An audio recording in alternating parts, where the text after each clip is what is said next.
Hello मेरे प्यारे बच्चों, आई होप कि आप सभी बहुत अच्छे होंगे। आपकी स्टडी भी बहुत अच्छी चल रही होगी।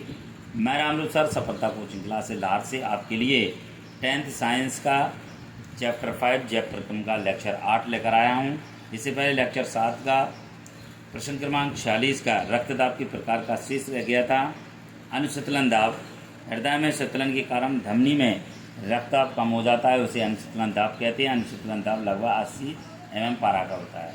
इसके बाद 47वां क्वेश्चन, पादपों परिवहन किस प्रकार होता है। पौधे पर्यावरण से गैस के रूप में कार्बन डाइऑक्साइड जैसे पदार्थ लेते हैं, फिर भी उन्हें नाइट्रोजन, फास्फोरस, लोहे, कैल्शियम, मैग्नीशियम आदि अनेक पदार्थों की आवश्यकता विभिन्न प्रकार के खाद्य पदार्थों, पोषक पदार्थों आदि के निर्माण के लिए होती है। ऐसे अनेक पदार्थ मृदा में प्रचुर मात्रा में उपलब्ध रहते हैं। ये पदार्थ पौधों की जड़ों द्वारा अवशोषित किए जाते हैं। पादप परिवहन तंत्र दो प्रकार के जटिल ऊतकों से मिलकर बना होता है। पहला है जाइलम। यह ऊतक तंत्र जड़ों द्वारा अवशोषित जल एवं खनिज लवणों को पौधे के विभिन्न भागों जैसे तना, पत्तियों और पुष्पों में आदि में पहुंचाता है। फ्लोएम क्या करता है। यह ऊतक तंत्र पत्तियों में निर्मित खाद्य पदार्थों का स्थानांतरण पौधे के विभिन्न भागों एवं जड़ों में करता है। जल का परिवहन किस प्रकार से होता है। मृदा से जल का अवशोषण मूल रोम द्वारा होता है। मूल रोम तथा मृदा जल के बीच आयन सांद्रण में अंतर होने के कारण जल मूल रोमों में प्रवेश करता है। यह जल क्रमिक रूप से जड़ की कोशिकाओं में विसरित होता हुआ जड़ के जाइलम ऊतक तक पहुंचता है। भोजन तथा दूसरे पदार्थों का स्थानांतरण किस प्रकार होता है। नेक्स्ट इसमें देखिए आप, प्रकाश संश्लेषण आंसर है। प्रकाश संश्लेषण के विलेय उत्पादकों का वहन स्थानांतरण कहलाता है और यह वहन फ्लोएम नामक ऊतक तंत्र द्वारा होता है। फ्लोएम इन उत्पादकों के अलावा अमीनो अम्ल तथा अन्य पदार्थों का परिवहन भी करते हैं। भोजन तथा अन्य पदार्थों का स्थानांतरण ऊतक की सहायक कोशिकाओं की सहायता से चालनी नलिका की उपयुक्त ऊपरीमुखी तथा अधोमुखी दोनों दिशाओं में होता है। उत्सर्जन के लिए शरीर में होने वाली विभिन्न उपापचय क्रियाओं में उत्पन्न नाइट्रोजनी वज्र पदार्थ की बाहर निकाला जाना उत्सर्जन कहलाता है। मानव उत्सर्जन अंग कितने प्रकार के होते हैं। उत्सर्जन अंगों को सामूहिक रूप से उत्सर्जन तंत्र कहा जाता है। मनुष्य में निम्न उत्सर्जन अंग पाए जाते हैं। नंबर 1 वृक्क है, मूत्रवाहिनी है, मूत्राशय, मूत्रमार्ग।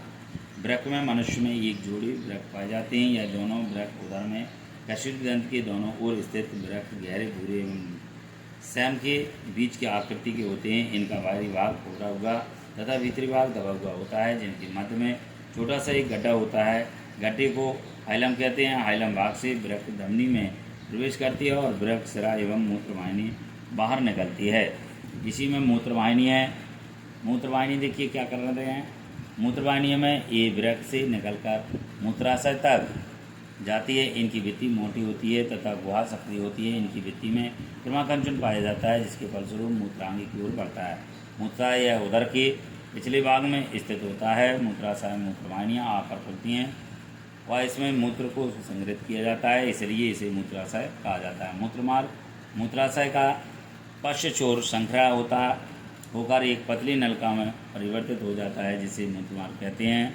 मूत्र के निकासन की क्रिया को मूत्रण कहा जाता है। वृक्कणाणु या नेफ्रॉन किसे कहते हैं।